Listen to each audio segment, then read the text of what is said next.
Hello అండి. Welcome to our channel RK creations. ఈరోజు మనం చాలా ప్రత్యేకతలు గల హనుమాన్ టెంపుల్ని చూడబోతున్నామండి. ఈనాటి వరకు కూడా దేశంలో ఎక్కడా కూడా చూడని శయన స్థితిలో ఉన్న హనుమంతుని యొక్క భారీ విగ్రహమే ఈ ఆలయ ప్రత్యేకత. మరి అలాంటి ప్రత్యేకతలు గల ఆలయ విశేషాలు ఏమిటో తెలుసుకుందాము. అభయ ఆంజనేయ స్వామిగా ఎక్కడైనా నిల్చొని దర్శనమిచ్చే ఆంజనేయ స్వామి అందుకు విరుద్ధంగా ఈ క్షేత్రంలో స్వామివారు శయనించే స్థితిలో దర్శనమిస్తారు.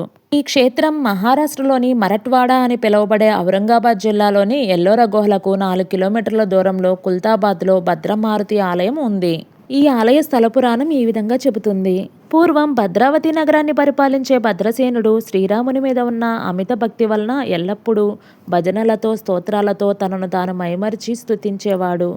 ఒకానొక రోజు భద్రకూట అనే సరోవరం వద్ద శ్రీరాముని భజనలు చేస్తుండగా అది విన్న హనుమంతుడు నాట్యం చేసి మైమరిచిపోయి అక్కడే శయనించారట.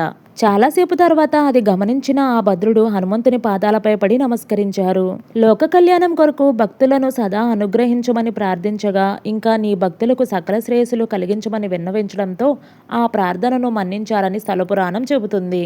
భద్రసేన మహారాజుకి ఇచ్చిన మాట ప్రకారం భద్రుడు అక్కడే భద్రమారుతిగా కొలువై ఉండి శయన స్థితిలో ఉండి భక్తులకు సర్వశుభాలు కలిగేలా ఆశీర్వదిస్తున్నారు. పురాతన కాలం నుండి ఎందరో రాజులు ఈ ఆలయాన్ని దర్శించి తరించారని ఎన్నో ఆధారాలున్నాయి. ఇక్కడ శయన స్థితిలో ఉన్న హనుమాన్ను దర్శించి పూజించడం వలన కష్టాలన్నీ తొలగిపోయి సర్వశుభాలు కలుగుతాయని భక్తుల ప్రగాఢ విశ్వాసం.